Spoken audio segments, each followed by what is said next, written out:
इस वक्त मौजूद हैं।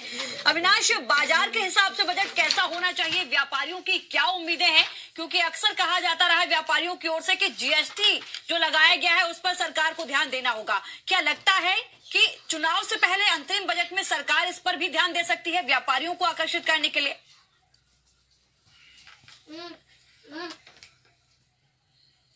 जी बिल्कुल, देखिए पिछले कुछ बजट की बात करें या सरकार की नीतियों की बात करें, जीएसटी लागू हुई, नोटबंदी हुई, उसको लेके व्यापार प्रभावित हुआ। लेकिन उद्योग और व्यापारी ऐसा होता है कि जो देश के विकास में भी अपना योगदान देते हैं और रोजगार के नए नए अवसर भी सृजित करते हैं।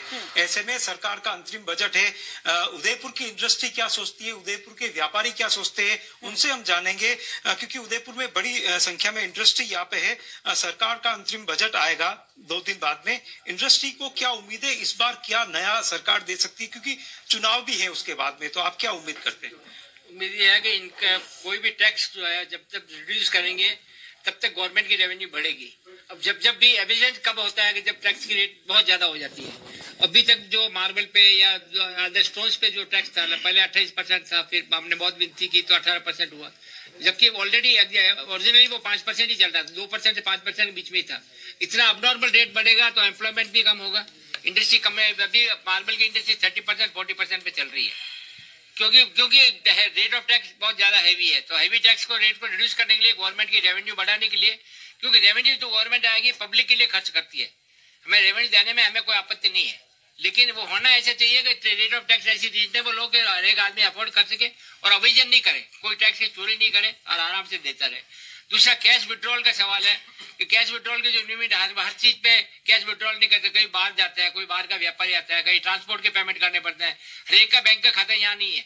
ट्रांसपोर्ट की गाड़ी तो है मद्रास की और पेमेंट उसको यहाँ चाहिए, यहाँ माल लेके आए तो उसको लिमिट आपको 50,000 रुपये से कम मिनिमम जो कैश विड्रॉल लिमिट जो है वो कम से कम 50,000 रुपये करनी चाहिए। दूसरा कैश विड्रॉल लिमिट बढ़ाए, लेकिन नए इंडस्ट्री खुले उसको लेके लगता है कोई नीतिगत ऐसे, क्योंकि कोई भी इंडस्ट्री खोलता है तो उसमें काफी परेशानी का सामना करता है, उसमें कुछ परिवर्तन? आज अभी एक तो नए इंडस्ट्रियल एरिया बिल्कुल नहीं आ रहे, नए इंडस्ट्रियल एरिया के प्रति सरकार बिल्कुल सावधान नहीं है। ना तो नए इंडस्ट्रियल एरिया डेवलप कर रही है, ना जो इंडस्ट्रियल एरिया है उनमें कोई सुविधा ऐसी आधारभूत। इस बजट में कुछ आएगा? इस बजट में एक नीतिगत निर्णय लेना चाहिए सरकार को। जो भी बड़ी सिटियां हैं उनके आसपास और गांवों में खास करके उनको नए नए इंडस्ट्रियल एरिया डेवलप करके और वहां पे लोकल उद्यमिता को प्रोत्साहन देना चाहिए। दूसरा, इंडस्ट्री की सबसे बड़ी प्रॉब्लम, जैसे राजस्थान में माइनिंग सबसे बड़ी इंडस्ट्री है और माइनिंग में डीजल की सबसे बड़ी खपत है और पेट्रोलियम पदार्थों को अभी तक इन्होंने जीएसटी में नहीं लिया है, जिसकी वजह से कॉस्ट ऑफ प्रोडक्शन बहुत हाई है। इसको कम करने के ऊपर सरकार को विचार करना चाहिए। उद्योग लगाने के लिए प्लांट एंड मशीनरी के ऊपर तो जीएसटी का सेटबैक है, लेकिन जो कंस्ट्रक्शन होता है, जो हम शेड बनाते हैं, इनके ऊपर जीएसटी का सेटबैक नहीं है। तो कंस्ट्रक्शन भी बहुत बड़ी चीज है, क्योंकि आज एक प्लांट अगर सपोज कर लो, एक छोटा यूनिट भी कोई लगाता है और उसमें अगर उनका प्लांट 10 लाख रुपए का है, लेकिन उनकी बिल्डिंग की कॉस्ट कम से कम 25 लाख रुपए होती है, तो 25 लाख के ऊपर तो उसको जीएसटी मिलता नहीं है, लेकिन 10 लाख के ऊपर उसको जीएसटी सेटबैक मिलता है। तो इसको भी तर्कसंगत करके इंडस्ट्री को बढ़ावा देना चाहिए। सराफा एसोसिएशन के पदाधिकारी भी हमारे साथ में हैं। जो व्यापारी है सराफा में, छोटे भी आते, गांव में भी आते, किस तरह का आप इस बार अपेक्षा करते कि बजट में सरकार व्यापारियों को देगी? इस बजट में अगर इंपोर्ट ड्यूटी 10% से अगर कम कर दी जाती है, 5% तक आ जाती है, तो व्यापार को काफी बढ़ावा मिलेगा और गवर्नमेंट को भी काफी इससे राजस्व प्राप्त होगा। क्योंकि अभी स्मगलिंग बहुत ज्यादा अधिक हो रही है, 10% ड्यूटी होने की वजह से अगर ड्यूटी कम करेंगे तो स्मगलिंग कम होगी और उसका गवर्नमेंट को रेवेन्यू मिलेगा। दूसरा, गोल्ड इंडस्ट्री का भारत की जीडीपी में 7% हिस्सा है और लगभग 40 लाख लोग इस इंडस्ट्री से जुड़े हुए हैं। तो मैं यही उम्मीद करूंगा कि इस बार इस बजट में गोल्ड जो इम्पोर्ट ड्यूटी है उसको कम किया जाए, इंपोर्ट ड्यूटी कम की जाए। महिला सशक्तिकरण की भी सरकार बात करती रही थी, महिला सशक्त हो, महिला बढ़े, लेकिन महिला जो उद्यमी है वो क्या सोचती है कि इस बजट में क्या महिलाओं के लिए खास होगा?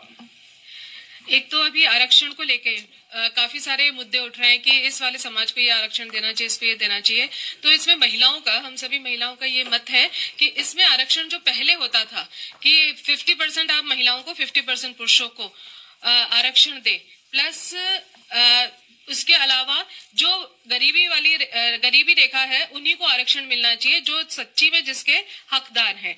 और महिलाओं को, क्योंकि आज हम 50-50% की बात कर रहे हैं महिलाओं में और पुरुषों के उद्यमिता में, तो आज फिर भी हिंदुस्तान में 20% महिलाएं ही उद्यमी हैं। तो हम लोग ये चाहते हैं कि आप जो महिलाएं जो उद्यमी बनना चाहती हैं, सरकार उसमें थोड़ा सा जो भी वो बिजनेस खोलना चाहती हैं या जो भी आगे काम करना चाहती हैं, उसमें उनको थोड़ा सा रिलैक्सेशन दे और उनको आगे बढ़ने का और नए। ठीक है अविनाश, बिल्कुल सही इन्होंने कहा। मुझे लगता है कि महिलाओं को अगर उद्योग में आना है तो इनकी बात सही कि महिलाओं को थोड़ी सी जो सरलीकरण प्रक्रिया होती है उसके लिए महिलाओं को की तरफ से महिलाओं के लिए किया जाना चाहिए, साथ ही साथ और तमाम चीजें हैं। लेकिन महिलाओं को लेकर हो सकता है कि एक चीज और जो रोजगार परक महिलाएं उनके लिए जोड़ा जा सकता है, लेकिन अगर ऐसा होता है तो अच्छा है।